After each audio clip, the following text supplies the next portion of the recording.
आसामाव थानाय गासै मोन 14 जिखिनि सिडिउल ट्राइब कमिउनिटि दङ एसटी प्लेन्स गासैबो ज' लोगो नांनानै गासै 21टा ट्राइबेल अर्गानाइजेशनफोरनि आफाद दङ आरो ट्राइबेल संघ दुलाराय बर' फरायसा आफाद मिसिं राभा टिवा लोगो नांनानै मोनसे coordination committee of tribal organisation of Assam बे मोनसे आफाद दङ आरो बिनि गेजेरजोंनो आसामाव थानाय गासै ट्राइबेलफोरनि सेफ्टि सिकिउरिटि जोंनि कन्स्टिटिउशनेल जि राइट्स दङ बेखौ लानानै भारत सरकारजों आसाम सरकारजों जोङो गुबुन गुबुन समाव सावरायबोदों लोगो हमबोदों आरो नैबे 6 कमिउनिटि जि सिडिउलिं जि इस्यु बेखौ लानानैबो CC2नि गेजेरजोंनो आसाम सरकार भारत सरकारनो जेब्ला प्रयोजन जादों जोङो डेलिगेशन टीम थांनानै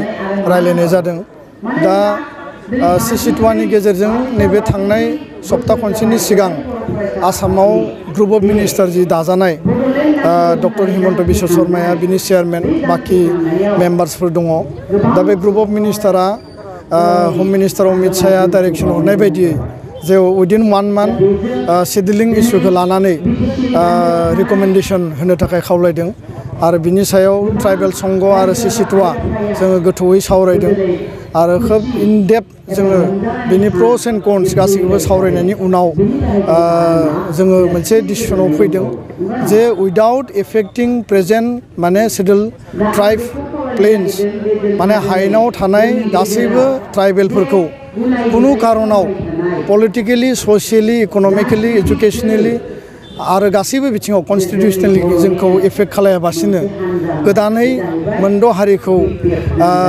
जेरैबायदि आसाम सरकारा बा भारत सरकारा ST होनो नागिरदों बेयाव जोङो स्पष्टयै बुंदों जोंखौ जाहाथे जेबो माने कुनु कारनावनो जोंखौ हेम्पार खालामा बा एफेक्ट खालाया आरो बिथांमोननि थाखाय आलादा जुदि कोटा आलादा एरेन्जमेन्ट आलादा माने नोङो सेफ्टि सिकिउरिटि बा प्रटेक्शन होनानै जुदि बिथांमोनखौ निउ बानायोबा ST आदार्स बानायोबा जोंहा बे बेलायाव बुंनो गोनां गैया जों बुंदों मा जे जोंनि 10% जि रिजार्भेशन दङ 2001 सननि जि सेन्सास बायदियै मोनबा कमिउनिटिया बेयाव